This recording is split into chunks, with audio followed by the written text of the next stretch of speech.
Listen, when I tell you humans are insane, I mean it in the most scientific way possible. My name is Vex, and I'm what you'd call a xenobiologist for the Galactic Council. I've studied 17 different species across 43 star systems, and none of them come close to the sheer, mind-boggling stupidity mixed with terrifying competence that defines humanity. The Phantom Nebula had been our problem for 3 standard cycles now. 3 cycles. Do you know how many ships we lost trying to map that cosmic death trap? 237 vessels, each carrying crews of 12 to 15 beings, gone. Vaporized. Turned into space dust so fine you couldn't detect it with our best sensors. The nebula wasn't just dangerous. It was malicious. No, I'm not being dramatic here.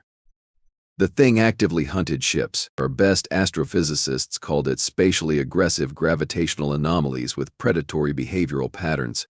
In layman's terms, the nebula was alive, hungry, and really good at killing people. Admiral Crux X, our fleet commander, had exhausted every option in the tactical manual. Automated probes? Destroyed within minutes. Stealth reconnaissance? The nebula seemed to smell them coming. Heavy battle cruisers with full shields? They lasted maybe an hour before sending their final, terrified transmissions. It's impossible, Crux X declared during our emergency council meeting. His 6 arms flailed dramatically, a sure sign of Zephyrian frustration. No natural phenomenon should exhibit this level of intentional malevolence. That's when Earth's representative, Ambassador Hayes, cleared her throat. She was this tiny human woman, barely reaching my shoulder, with graying hair and glasses that made her look harmless. Appearances, as I learned, are deceiving when it comes to humans. If I may, she said politely, Earth would like to volunteer for the next reconnaissance mission. The council chamber fell silent. You could hear the atmospheric recyclers humming. Ambassador, I said carefully, with all due respect, your species has been part of the Galactic Council for exactly 8 months. You have no experience with Class X spatial anomalies. Your technology is. I paused, searching for a diplomatic way to say primitive. Developing. Hayes smiled. That should have been my first warning. Human smiles, I've learned, often precede acts of magnificent stupidity. We'd like to send 1 pilot. 1 ship, small, fast, and she paused, consulting her data pad. Expendable. Crux's primary eyes bulged. You want to send a single human into something that destroyed our entire expeditionary fleet? That's correct. In 1 ship? Yes. Yes, a human ship. K. Modified. But yes, the silence stretched longer this time. Finally, Counselor Thax, our senior military advisor, spoke up. His voice carried that peculiar warble that indicated extreme skepticism. Ambassador Hayes, your proposal is, he struggled with the translation matrix. What's the human term? Completely batshit insane. That's 3 words, Counselor. But yes, you've grasped the concept perfectly. Within 6 standard hours, their pilot arrived. I used the term pilot loosely because Marcus Reed looked like he'd walked out of some ancient human war documentary. Tall, lean, with scars on his hands and an expression that suggested he'd seen too much and cared too little. His flight suit was patched in 17 places, and his boots were held together with what appeared to be metallic tape. Reed's ship, however, was something else entirely. They called it the Mosquito, which in human language refers to a tiny blood-sucking insect. The ship looked like someone had taken a standard fighter craft and compressed it through a matter reducer. It was 40 meters long, 8 meters wide, and covered in more sensor arrays than our biggest exploration vessels. She's pretty, isn't she? Reed said, patting the hull affectionately. Built her myself from salvaged parts. Got a Reaper-class engine from a decommissioned cargo hauler, defensive grid from an old mining platform, and the navigation system. He grinned. Well, that's classified. Commander Yulks, our chief engineer, examined the ship with growing horror. This violates approximately 47 safety regulations, she reported. The radiation shielding is minimal. The life support system is jury-rigged. And the hull thickness is. She checked her scanner again. Is this correct? 4 in some places, Reed corrected cheerfully. I found myself staring at this human who seemed genuinely excited about flying a death trap into certain doom. Pilot Reed, do you understand what you're volunteering for? This nebula has killed thousands of trained professionals. Reed shrugged. Yeah, I read the reports. Sounds fun. Fun. He said it sounded fun. The launch was scheduled for the following morning. That night I couldn't sleep. My species doesn't experience anxiety the way humans do, but I felt something close to it. This wasn't just about losing another pilot. Something about Reed's casual attitude toward death bothered me on a fundamental level. I found him in the observation deck at 0300 hours, staring out at the Phantom Nebula. It hung in space like a malevolent cloud, its edges shifting and pulsing with unnatural light. Can't sleep either? He asked without turning around. My species requires only 4 hours of rest per cycle, I replied. What's your excuse? Excitement, I guess. He took a sip from something that smelled like liquid fuel. You know, back on Earth, we have this saying, curiosity killed the cat. I'm unfamiliar with this feline reference, Reed chuckled. It means being curious can get you killed. But here's the thing about humans, Vex. We know curiosity is dangerous, and we do it anyway. That nebula out there, it's not just killing our ships, it's learning from them. I felt my dorsal spine stiffen. What do you mean? Look at the attack patterns in your reports. First few ships got hit with gravitational waves. Get a standard space hazard, right? But then it started using electromagnetic pulses, then quantum disruption fields. That's not random, Vex. That's adaptation. He was right. And the realization sent cold fear through my system. You think it's studying us? I think it's been studying us for a long time. Reed finished his drink and stood up. Question is, what's it going to do when it figures us out? Launch morning arrived with typical military efficiency. The docking bay buzzed with activity as technicians performed final checks on the Mosquito. Reed moved through the pre-flight routine with casual competence, chatting with ground crew like he was preparing for a routine cargo run rather than probable suicide. Pilot Reed. Admiral Crux's voice boomed through the comm system. You are authorized to proceed to the Phantom Nebula's outer perimeter. Your mission parameters are reconnaissance only. Do not, under any circumstances, attempt to enter the anomaly itself. Copy that, Admiral, Reed replied, settling into his pilot's seat. Recon only. Don't go inside the scary space monster. Got it. His tone suggested he had no intention of following those orders. The Mosquito launched smoothly, its compact frame sliding through the docking bay doors like a silver bullet. I watched from the command center as Reed's ship accelerated toward the nebula, its engine signature barely registering on our sensors. His approach vector is unusual, reported Lieutenant Zara, our tactical officer. Most pilots take a wide arc to minimize exposure time. Reed's flying straight at it. Human tactics, Ambassador Hayes said calmly. Sometimes the most dangerous approach is the least expected one. We watched in tense silence as the Mosquito approached the nebula's outer edge. At this distance, we could see the phenomenon's true size. It stretched across 3 light minutes of space, its boundaries shifting like liquid mercury. Periodic flashes of energy danced through its depths, beautiful and terrifying. Mosquito to base, Reed's voice crackled through the comm. I'm reading some interesting energy signatures here. This thing's definitely not natural. Define not natural, Pilot Reed, I responded. Well, for starters, it's got a power core. The command center erupted in shocked murmurs. Crux's arms flailed again.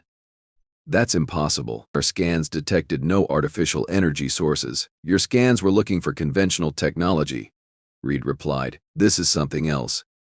Something old, really old. I'm picking up harmonic frequencies that match theoretical models for dark matter manipulation. Dark matter manipulation. The theoretical physics that had eluded every known civilization for millennia. If Reed was correct, we weren't dealing with a natural phenomenon at all. We were looking at technology so advanced it appeared supernatural. Pilot Reed, return to base immediately. Crux ordered. This information changes everything. Actually, Admiral, I think I'll take a closer look. Negative. You are ordered to return. Sorry, sir. Comm interference is getting pretty bad out here. Can't hear you clearly. Reed's transmission was crystal clear. The Mosquito moved deeper into the nebula's influence, and our sensors began detecting the familiar signs of spatial distortion. Gravitational waves pulsed outward from the nebula's core, each one stronger than the last. He's entering the kill zone, Zara reported. No ship has survived past this point. But Reed's ship wasn't behaving like the others. Instead of trying to maintain course against the gravitational effects, he was using them. The Mosquito danced between gravity wells like a leaf on the wind, its movements too precise to be merely skilled piloting. How is he doing that? I asked. Ambassador Hayes smiled that unsettling human smile again. We may be new to space travel, but we've been flying in hostile environments for centuries. Earth's atmosphere is a chaotic soup of wind shears, pressure differentials, and electromagnetic interference. Our pilots learned to work with chaos, not against it. The Mosquito disappeared into the nebula's depths, its signal becoming intermittent. For 20 minutes, we heard nothing but static. Then Reed's voice emerged from the comm system, strained but alert. Base, you're not going to believe this. Report, Pilot Reed. I found them. The missing ships. All of them. My blood turned to ice water. That's impossible. Our sensors detected no debris fields. That's because they're not debris. They're intact, all of them. Floating in some kind of preservation field, I guess. And base? Reed's voice dropped to a whisper. The crews are still alive. The implications hit me like a physical blow. The Phantom Nebula wasn't destroying ships, it was collecting them. Studying them, learning from them. Reed, get out of there now. I shouted into the comm. Can't do that, Vex. I'm reading massive power fluctuations from the core. Something's waking up down here. Something big. The nebula began to pulse with increasing intensity. Energy readings spiked across every spectrum. Whatever lived in the heart of that cosmic trap had noticed its newest visitor. Reed. Reed. I see it, he whispered. I see what's been taking our ships. The transmission cut to static. For 10 agonizing minutes we heard nothing. Our long-range sensors detected massive energy discharges from within the nebula, patterns unlike anything in our databases. Then, impossibly, Reed's voice returned. Base, this is Mosquito. I'm coming out, and I'm not alone. The nebula's outer edge began to bulge outward. Something huge was moving inside it, something that dwarfed our largest vessels. The energy readings climbed off our scales. All ships, withdraw to safe distance, Crux ordered. Emergency protocols are in effect, but I couldn't look away from the sensors. Whatever Reed had awakened in there was following him out. And from the size of the readings, humanity's test pilot had just unleashed something that could reshape the balance of power in the galaxy. The Mosquito burst from the nebula like a cork from a bottle, its hull glowing white-hot from energy discharge. Behind it, the nebula began to collapse inward, then explode outward in a brilliant display of released energy. Reed, report. I called. Oh, you know, came his voice, remarkably calm for someone who just survived the impossible. Just had a little chat with the locals. Turns out they've been waiting for someone to pass their test. Test? Yeah, apparently they've been searching for a species with the right combination of technical skill and complete disregard for personal safety. Congratulations, folks. Humanity just got invited to the big kids' table. As the energy storm cleared, we could see them.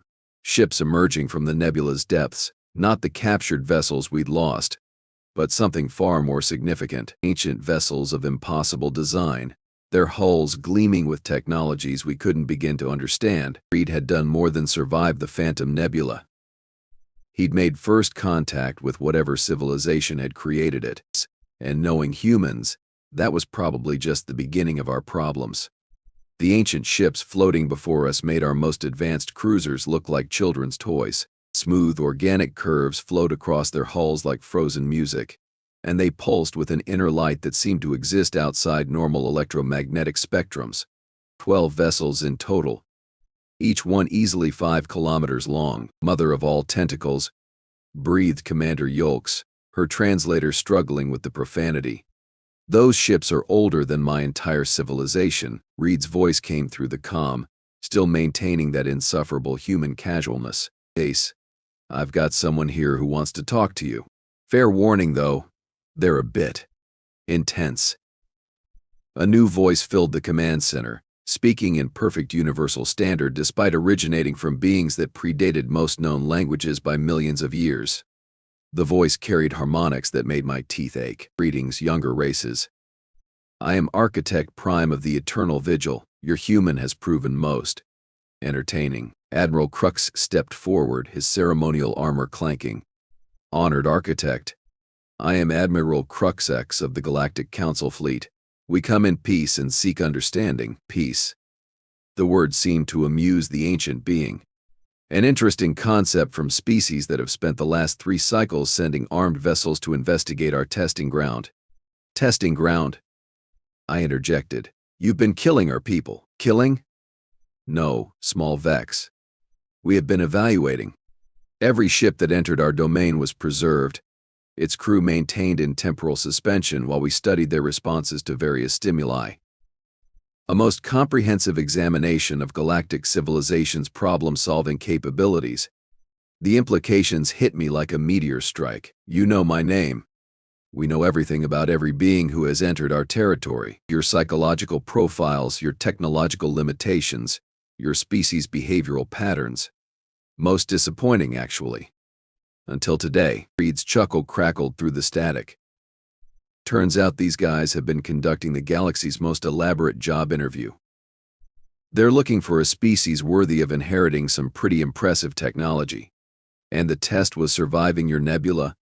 Crux asked. Surviving was merely the entry requirement. Architect Prime replied. The true test was approach methodology. Every previous expedition attempted to impose order upon chaos, to force their way through our domain using brute strength or elaborate defensive systems. Predictable.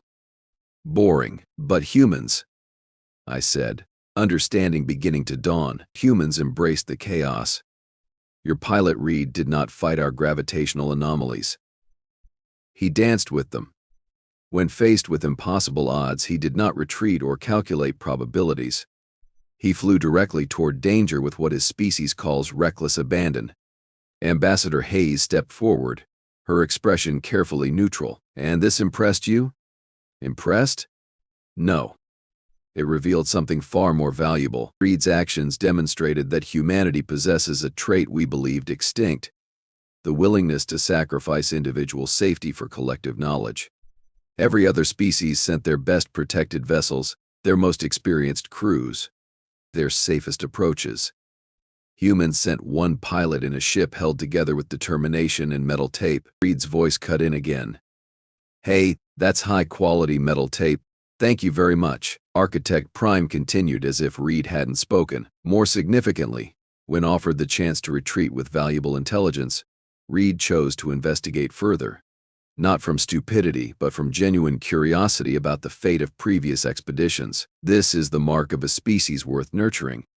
The massive ancient ships began moving, arranging themselves in a formation around our fleet. Up close, their scale was even more overwhelming. Weapon ports the size of our entire vessels dotted their hulls, and energy signatures suggested power sources that could crack planets. The preserved crews will be returned to you shortly, Architect Prime announced. They have been updated with certain knowledge that will prove useful in coming cycles. Consider it compensation for their involuntary participation in our evaluation. Coming cycles? Crux asked nervously. The galaxy faces challenges that will require unprecedented cooperation between species. Our observations indicate that most civilizations lack the adaptive flexibility to survive what approaches. Humanity, however, shows promise. Light began building around the ancient vessels, and I felt reality itself shifting around us. Space folded in ways that made my brain hurt, and suddenly the command center's main screen filled with images from across the galaxy. Star systems under siege by mechanical swarms, entire sectors going dark as something consumed them. Civilizations fleeing their homeworlds in massive refugee fleets. The Devourers return, Architect Prime said simply. They have slept in the void between galaxies for 60 million years, but the expansion of faster-than-light travel has awakened them. They consume technology, absorb knowledge, and leave nothing but empty space in their wake. The images were terrifying. Planets stripped down to their cores, space stations disassembled atom by atom, entire fleets vanishing without trace. "Why are you showing us this?" I asked. "Because you will fight them. All of you, and most of you will lose." "That's reassuring," Reed commented dryly. "Really boosts morale, except for humanity. Your species has one advantage that others lack: you are magnificently, gloriously insane. The Devourers understand logic, strategy, predictable behavior. They have counters for every rational response. But humans, the ancient being's voice carried what might have been amusement. Humans do things that make no sense. You charge impossible odds.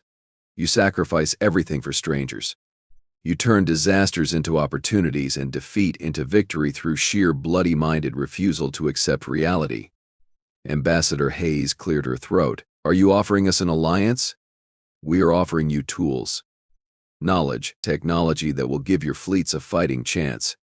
But the price is steep." "Name it," she said without hesitation. "Another one of those unsettling human traits. No consideration of consequences. No committee meetings to weigh options. Just immediate commitment to whatever seemed like the right choice. It can go the.